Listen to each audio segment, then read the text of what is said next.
ఒరే నాన్న, ఇదిగోరా బండి తాళాలు. ఎప్పటి నుంటో బండి అడుగుతున్నావు కదరా, తీసుకో. చాలా థ్యాంక్స్ నాన్న, నన్ను అర్థం చేసుకున్నందుకు. నాన్న బండి ఏది నాన్న? ఇదేరా బండి. ఏంటి ఇదా నాన్న నాకు తీపిచ్చిన బండి? నువ్వు ఈ బండి నేను వేసుకోకపోతే నా ఫ్రెండ్స్ నవ్వుతారు నాన్న.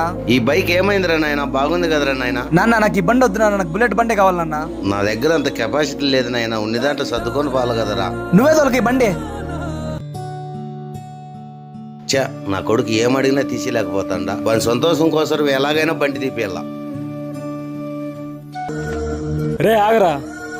రే ఆనంద్, కొత్త బండి కొన్ని ఎలా ఉంది? రే బాగుందిరా. అవునరా, నువ్వు బండి తీసుకుంటున్నావు కదా, ఏమైంది? సరేరా నాకు టైం అయింది, నేను వెళ్ళొస్తా. రే రే ఆనంద్ ఆగరా, ఏమైందిరా? రే చా, ఎలాగోలా గొడవ వేసుకుని బండి తీసుకోవాలి ఈరోజు. ఏమయ్యా బట్టలైనాయా? ఇంక 2 బట్టలు ఉన్నాయమ్మా, చేసిస్తా. ఏమయ్యా నిన్న కదా బట్టలు ఇచ్చింది, ఇలా లేట్ చేసి ఎలా చెప్పు? 5 నిమిషాలు ఉండే ఇచ్చేస్తాను, కోపం చేసుకుంటే ఎట్లయ్యా? సరే చెయ్యి.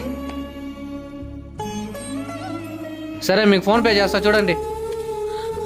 బాబు 1 నిమిషం ఆగు బాబు. ఏందయ్యా చెప్పండి.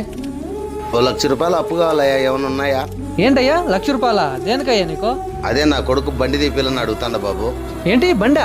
మీ కొడుకు అడిగిందల్లా తీసుకుంటూ పోతుంటే మీరే ఇబ్బందులు పాలవుతారు. ఉన్న దాంట్లో సర్దుకోపోవాలయ్యా. నా కొడుకు కోసమే కదయ్యా తీపిస్తాను, వాడు సంతోషంగా ఉంటే చాలు. చా, నా కోసం మా నాన్న చాలా కష్టపడుతున్నాడు. ఇన్ని రోజులు నేను తెలుసుకోలేకపోయినా. నా దగ్గర అంత డబ్బులు లేవయ్యా, నేను వెళ్ళేసి వస్తా.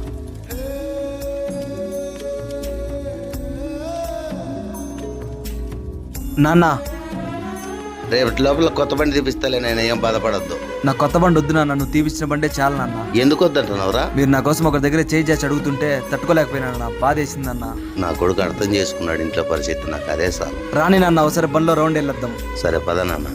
మీ సరదాల కోసం అమ్మ నన్ను ఇబ్బంది పెట్టద్దండి, ఎందుకంటే వాళ్ళు చాలా కష్టపడుతున్నారు. వాళ్ళ సిచ్యువేషన్ అర్థం చేసుకొని బిహేవ్ చేయండి.